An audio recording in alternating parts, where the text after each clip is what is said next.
ശ്രീമദ് ഭഗവത്ഗീത ധ്യാനം.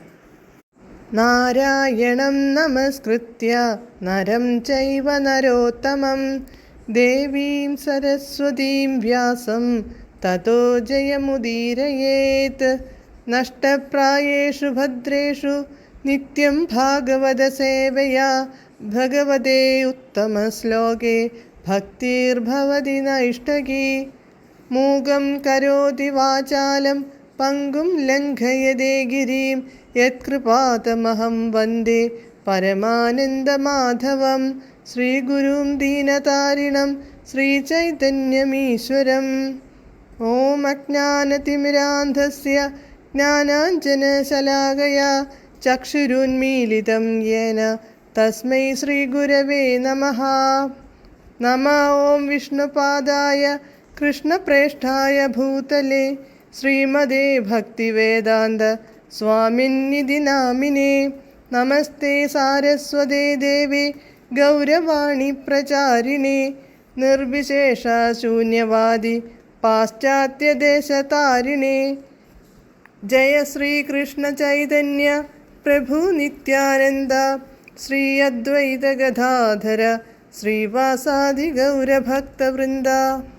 ഹരേ കൃഷ്ണ കൃഷ്ണ കൃഷ്ണ ഹരേ ഹരേ, ഹരേ രാമ രാമ രാമ ഹരേ ഹരേ. ഹരേ കൃഷ്ണ കൃഷ്ണ കൃഷ്ണ ഹരേ ഹരേ, ഹരേ രാമ രാമ രാമ ഹരേ ഹരേ. ഹരേ കൃഷ്ണ കൃഷ്ണ ഹരേ ഹരേ, ഹരേ രാമ രാമ ഹരേ ഹരേ. ഭഗവത്ഗീത യഥാരൂപം. അധ്യായം 13. പ്രകൃതി പുരുഷൻ ക്ഷേത്രജ്ഞൻ. ശ്ലോകം 16, പേജ് നമ്പർ 680. ബഹിരന്തശ്ച ഭൂതാനാമചരം ചരമേവ ച സൂക്ഷ്മത്വാത് തദ്വിജ്ഞേയം ദൂരസ്ഥം ചാന്തികേ ച തത്. പദാനുപദം.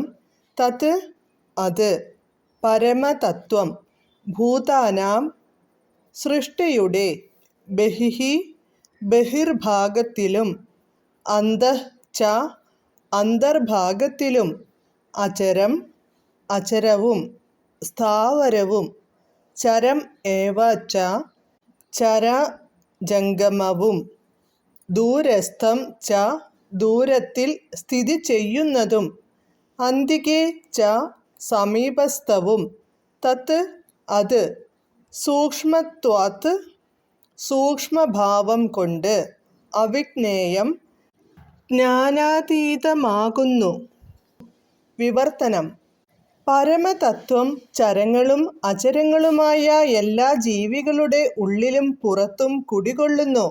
അതിസൂക്ഷ്മഭാവം മൂലം ഭൗതിക കേന്ദ്രിയങ്ങൾക്ക് അദ്ദേഹത്തെ കാണാനോ അറിയാനോ കഴിയില്ല. അതിദൂരസ്ഥനെങ്കിലും ഏവർക്കും സമീപസ്ഥനുമാണ് അദ്ദേഹം. ഭാവാർത്ഥം.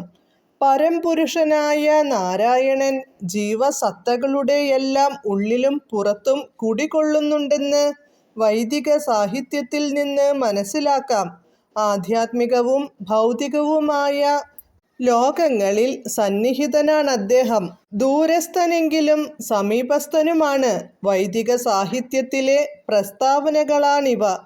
ആസീനോ ദൂരം വ്രജതി ശയാനോ യാതി സർവതഃ എന്നു കഠോപനിഷത്ത് 1:2-21. എപ്പോഴും ആധ്യാത്മികാനന്ദത്തിൽ മുഴുകിയിരിക്കുന്ന പരമപുരുഷൻ തൻ്റെ സമ്പൂർണ്ണ ഐശ്വര്യങ്ങൾ അനുഭവിക്കുന്നതെങ്ങനെയെന്ന് നമുക്ക് മനസ്സിലാക്കാൻ കഴിയില്ല. ഭൗതികേന്ദ്രിയങ്ങൾക്ക് അഗ്രാഹ്യമാണത്. അദ്ദേഹത്തെ മനസ്സിലാക്കാൻ ഈ ഭൗതികങ്ങളായ ഇന്ദ്രിയങ്ങളും മനസ്സും കൊണ്ട് സാധിക്കുകയില്ല എന്ന് വൈദിക ഗ്രന്ഥങ്ങൾ പറയുന്നു. കൃഷ്ണാവബോധ പരിശീലനത്താൽ ഇന്ദ്രിയ മനസ്സുകളെ പവിത്രീകരിച്ച് ഭക്തിയുത സേവനത്തിലേർപ്പെടുന്നവർക്ക് മാത്രം നിരന്തരം ഭഗവത് ദർശനം സാധ്യമാവും. പരംപുരുഷനിൽ പ്രേമം വളർന്ന ഭക്തന് അദ്ദേഹം എപ്പോഴും പ്രത്യക്ഷനായിരിക്കുമെന്നാണ് ബ്രഹ്മസംഹിതയിൽ പ്രസ്താവിക്കുന്നത്. ഭക്തിപൂർവം സേവിക്കുന്നവർക്കു മാത്രം അദ്ദേഹത്തെ കാണാനും മനസ്സിലാക്കാനും കഴിയുമെന്ന് ഭഗവദ്ഗീതയും ഉറപ്പു നൽകുന്നുണ്ട്. ഭക്ത്യാ ത്വനന്യയാ ശക്യ 11:54. ഹരേ കൃഷ്ണ.